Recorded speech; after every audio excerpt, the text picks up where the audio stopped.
जिहाद करेंगे, पाकिस्तान का मतलब क्या, ला इलाहा इल्लल्लाह। उनसे मैं एक क्वेश्चन करूंगा, इस हराम की कमाई से उमरा और हज आपका कबूल होता है? $125 बिलियन इस वक्त लोन है आपका पाकिस्तान का। क्या पाकिस्तानी शहरी जो हज और उमरा करते हैं वो जायज है? इस्लामी तालीमात के हिसाब से अगर आप कर्जे में हैं तो आपके ऊपर तो हज होना है, आप हज नहीं कर सकते अगर कर्जा है किसी के, वो भी सूद के साथ आप दे रहे हैं। सूद है भाई, आप IMF को भी सूद देते हैं, आप चाइना के जो कर्जे उन पे भी सूद देते हैं। क्या आप हज उमरा कर सकते हैं? क्या एक पूरे कंट्री ने जब 125 बिलियन का कर्जा देना हो दुनिया का, क्या वहां से लोग जाके हज उमरा कर सकते हैं? ये मेरा क्वेश्चन। बॉर्डर से उस तरफ सोचते हैं कि शायद उनको ही ज्यादा नफरत है पाकिस्तान से, तो बताना ये चाहता हूं पाकिस्तान बना ही नफरतों की वजह से था आपके साथ भाईजान। इधर भी उतनी नफरत है, जब आपको, अगर आपको नफरत है पाकिस्तान से तो इधर भी सारा दिन जिहाद हो रहा है। और दूसरा यह कि आपकी तरफ आप कहते हो ना रिलीजियस रेडिकलाइजेशन, शायद पाकिस्तान में आपकी तरफ भी वही है। घर वापसी क्या है? जिहाद लब के खिलाफ जो सारी मूवमेंट है वो क्या है? वो भी रेडिकलाइजेशन। यहां क्रिश्चियन जो है फार राइट के एवेंजलिस्ट वोट, वो भी तालिबानी माइंडसेट के। हर रिलीजन के अंदर गंद मौजूद है, इसमें कोई शक नहीं है। मैं हमेशा ये कहता हूं एक्सेप्ट करो एक दूसरे के रिलीजन को, इज्जत करो एक दूसरे के रिलीजन की फीलिंग्स की इज्जत करो और आगे चलो, पीछे ना जाओ। जो मुगलों ने वहां किया था मैं उसको कंडेम करता हूं, लेकिन उसको लेके आप आगे नहीं बढ़ सकोगे भाईजान। आपके घर में भी 20-25 करोड़ बैठे हैं, उनको किस तरह डिपोर्ट करोगे सबको? किधर जाएंगे वो? आप किस तरीके से इंग्लिश में जिहाद कर पाओगे इनका? अगर जिहाद का शौक है, आर्टिफिशियल इंटेलिजेंस को समझ सकोगे उसके स्पेलिंग क्या है? लेकिन आरज़ू ये देखें, आपने दर हकीकत ये जो आप बन चुके हैं नॉन वर्केबल लोग, ये इस तरह अच्छा नहीं है। आप किस तरह आगे बढ़ सकोगे? मुझे तो इस पर बहुत तशवीश है कि आपका फ्यूचर जो है बहुत खराब, आगे बहुत खराब आपका फ्यूचर है। देखें, मैं अगले सवाल पे जाना चाहूंगा, जो आप बात आज करना चाहेंगे कश्मीर के हालात के बारे में। कश्मीर में कहते हैं बहुत दंगा फसाद है, बहुत कुछ हो रहा है। बिल्कुल, आपका क्या ख्याल है? सूबा KPK के अंदर अमन है? सर वहां भी शुरू हो चुका है। नहीं, TTP आपके घुस गई अंदर। यहां से आपके अफसरान कहेंगे कि आटा हमने भेज दिया है कश्मीर, वहां पहुंचेगा नहीं, यही बेचा जाएगा, कागजों में भेजेंगे, कश्मीर बिकेगा यहाँ आपके इस्लामाबाद और पंजाब के अंदर। इस तरह आरजू, जिस तरह आप जिन हालात में चल रहे हैं, आगे बढ़ने की उम्मीदें, मेरे जैसे लोग आहिस्ता आहिस्ता मायूस होते जा रहे हैं, जिन्होंने कभी सेलिब्रेट किया था कि आसिम मुनीर साहब आ गए हैं, बात किरदार इंसान है। काजी फायज ईसा साहब का जो था वो हम लोग सेलिब्रेट कर रहे थे कि शायद अब पाकिस्तान के दिन बदले के, लेकिन अभी हम दिन ब दिन हम मायूसी की तरफ जा रहे हैं, क्योंकि कोई सजा नहीं दी जा रही किसी को। कोई पाकिस्तान को बचाने के लिए कोई भी खास कदम नहीं उठाया जा रहा। एक भी ऐसी चीज नहीं की गई सोसाइटी के अंदर कि करप्शन को चैलेंज किया जा सके। कोई एक भी चीज ऐसी नहीं की जा रही कि 9 मई के लोगों को सजा दी जा सके। और बल्कि ये जो कुछ भी आज हो रहा है, इसकी वजह सबसे बड़ी यही है कि आपने 9 मई के लोगों को सजा अभी तक नहीं दी। लोगों सर ऐसे तो फिर 71 वालों को भी सजा देनी चाहिए, जो 71 के जिम्मेदार हैं, जो हथियार डालकर आ गए थे, उन सबको भी लाइन में खड़ा करें। वो तो फिर आज असेंबली में आपके जो ख्वाजा आसिफ साहब है, उन्होंने तो कहा है अयूब खान साहब को भी निकाल कर फांसी दी जाए। हाँ। वो तो फिर भाई कहीं ना कहीं से कुछ शुरू तो करो। मैं तो ये कह रहा हूं कहीं ना कहीं से शुरू तो करो। मैं तो आप बात कर रही हैं अयूब खान, मैं कहता हूं 1947 से शुरू करो। आप भाई शुरू तो करो कहीं से, कुछ तो करो। नजर तो कुछ आए कि अब सर्वाइव कर जाओगे आप, लेकिन ये कि जो आपके तो हालात इस वक्त आरज़ू बहुत खराब जा रहे हैं। मैं तो सारा दिन सोचता हूं कि दुनिया किधर जा रही है और आप कहां जा रहे हैं। आपसे तो अच्छे अब अफगानिस्तान के वाले भाईजान है, वो ठीक चल रहे हैं आपसे अच्छे। सर एक जैसा फैसला लेना होगा ना, 2 सिविलियंस जिन्होंने गलती की उनके साथ 2 फौजी जिन्होंने गलती की, उनको भी सेम सजा देंगे तभी सही होगा पाकिस्तान। सजा दी कभी आपने किसी? नहीं देंगे तब होगी। दे तो फिर क्रॉस द बोर्ड देना। हाँ। इस गंदे हमाम के अंदर तो आपकी ब्यूरोक्रेसी, सियासतदान, फौज, जज, सारा कुछ इन्वॉल्व है। बिल्कुल। जस्टिस तमीजुद्दीन कौन से भी साफ सुथरे थे। जब जस्टिस मुनीर के हालात आप देखें तो सही, अयूब खान ने कहा था जहां कॉन्स्टिट्यूशन बनाओ जिसमें सबसे ज्यादा पावर मेरे पास हो, वो किसकी ड्यूटी लगाई गई थी? जज साहब थे भाईजान। तो इस हमाम में तो सब नंगे हैं, ठीक है ना। लेकिन कौन ऐसा पाकिस्तानी, आपका क्या ख्याल है? पाकिस्तान में ऐसा पाकिस्तानी पैदा हो चुका है जो पाकिस्तान बचाने की सलाहियत रखता है? मुझे तो अभी तक उसका कोई नाम सर अगर कोई सलाहियत रखता है उसको कौन आगे आने देगा? यहाँ पे तो आप जानते हैं पर्ची सिस्टम चलता है हर जगह। सब एक दूसरे के रिश्तेदार हैं, सब एक दूसरे के कुछ ना कुछ लगते हैं तभी आगे आते हैं। कोई आम आदमी है जिसे काम आता है उसको तो आगे नहीं आने देते, किसी भी फील्ड में नहीं आने देते। मैंने तो आपको कहा था वो जो लाहौर के आपके कोर कमांडर थे, उनकी पर्सनैलिटी देखें तो उसको आप जरब दे लें 5,000 के साथ, क्योंकि उनकी रिश्तेदारी जस्टिस फारूक बंदयाल के साथ भी थी, और ब्यूरोक्रेसी में उनका रिश्तेदार था वो जो एलडीए का फराड में जिसको पकड़ा गया था, और खुद मोहतरम जो थे वो अपनी पेंट उन्होंने सामने बाहर लटकवा दी, कहा था अंदर बुलाओ भी, अपने लोग आ गए, चाय का बंदोबस्त करें। और आप लाहौर के कोर कमांडर हैं, जिसका बॉर्डर इंडिया के साथ, जो आपको प्रोटेक्ट करना था। You have to be a soldier, matter of fact. आपने एक सोल्जर, वो दीवार कूद के भाग गए थे पड़ोसियों की, मैंने तो ये सुना था। इनका हिस्ट्री के पीछे उनके अपने रिश्तेदार, बंदयाल साहब के रिश्तेदार से पड़ोसी थे। बिल्कुल, और यही सुना गया था कि साथ में पड़ोस की जो दीवार थी उस पर वो सीढ़ी लगा के कूद के भाग गए थे। कि भागने का रिवाज शायद शुरू से ही है हमारी फौज में। लेकिन आंसू फिर क्या करें, जो जहां मेरे जख्मों पे नमक छिड़कते हैं सुबह शाम में, क्या करें, क्या किया जाए इसका। लेकिन सर लास्ट में अगर हम इंडियन इलेक्शंस की बात करें, अभी फेज 4 शुरू हो चुका है। हाँ, उसमें हुआ, मैं आज सुबह भी बल्कि इसी पे उसके बारे में पढ़ रहा था, इलेक्शन के बारे में ही।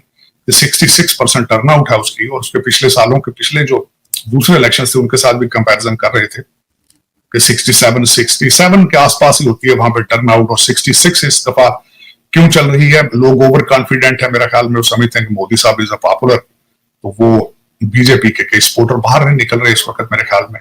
एक तो ये वजह है। दूसरा सबसे बड़ी जो आज तशवीशनाक बात थी, जिसको डिस्कस किया है अमित शाह साहब ने भी, और उसको डॉक्टर जयशंकर ने भी एड्रेस किया है, वो भारत की स्टॉक मार्केट को एड्रेस किया है।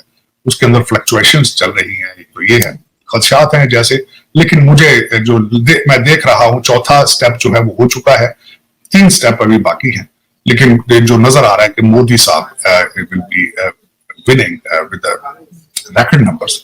और दूसरा जो मेरी अपनी इंडिकेशन एज ए बहसीत student of political science, Bharat की तरक्की का सीक्रेट भी मोदी साहब हैं, और भारत की तरक्की फ्यूचर में भी अगर होगी तो वो मोदी साहब के जरिए ही होगी।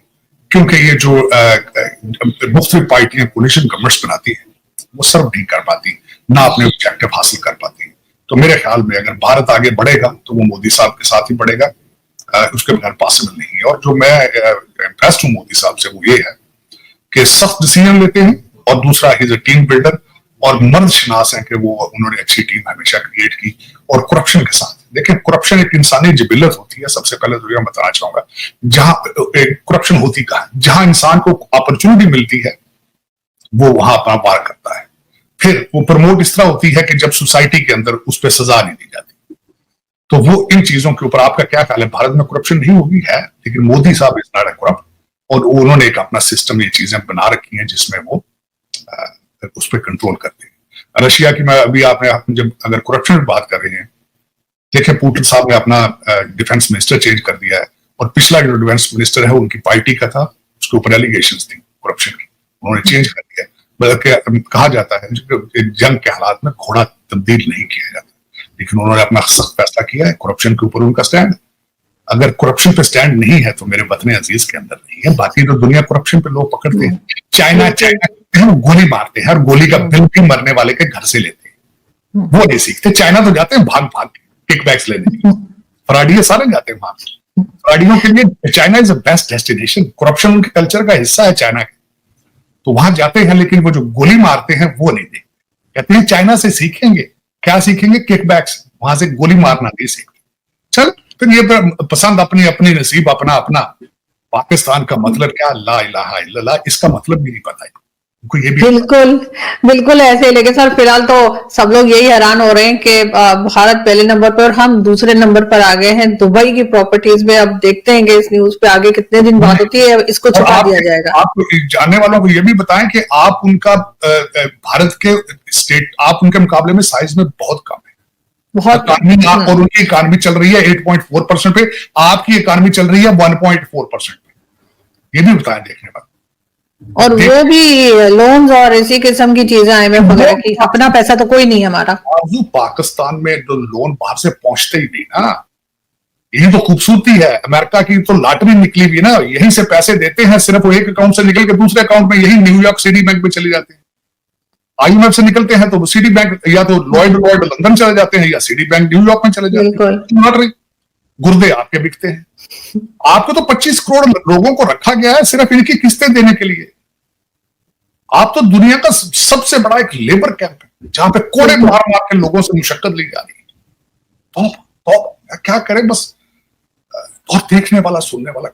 जय हिंद दोस्तों, स्वागत है आप सभी का हमारे चैनल पर। पाकिस्तान की जिस तरह से जनसंख्या बढ़ती जा रही है उसमें ऐसे ही लोगों का हाथ है। जिस तरह से इनके परिवार में ही 50 बच्चे अगर पैदा हो रहे हैं तो जनसंख्या तो बढ़नी लाजमी है, और जनसंख्या जब बढ़ती है तो जाहिर सी बात है उनके खाने पीने रहने हर चीज़ में खर्चा भी बढ़ता है। लेकिन पाकिस्तान इतना गरीब है, लेकिन पाकिस्तान इतना गरीब है बेचारा कहाँ से करेगा। लेकिन इसके बावजूद अल्लाह की देन के नाम पर ये लगातार जनसंख्या की वृद्धि चल रही है, और यही कॉन्सेप्ट जो है वो कहीं ना कहीं हिंदुस्तान के कुछ मुसलमान भाई भी हैं वो भी अपना रहे हैं। वो भी, उनका भी यही कहना है कि सब अल्लाह की देन है, बस होता चला जाएगा।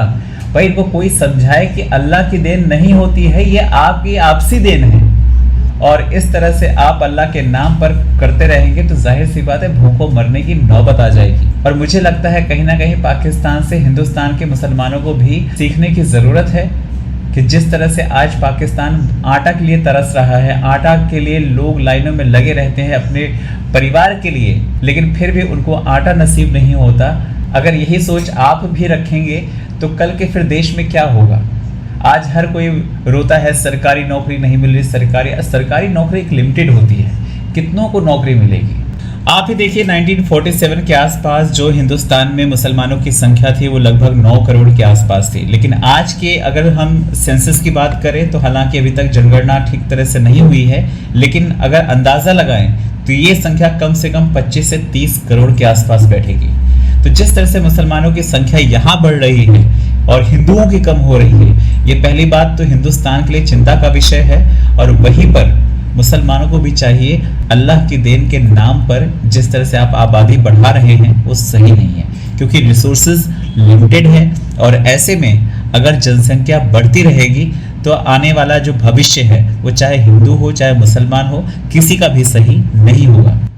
आपको क्या लगता है कमेंट करके बताएं। चैनल पर अगर नए हैं तो चैनल को सब्सक्राइब जरूर करें।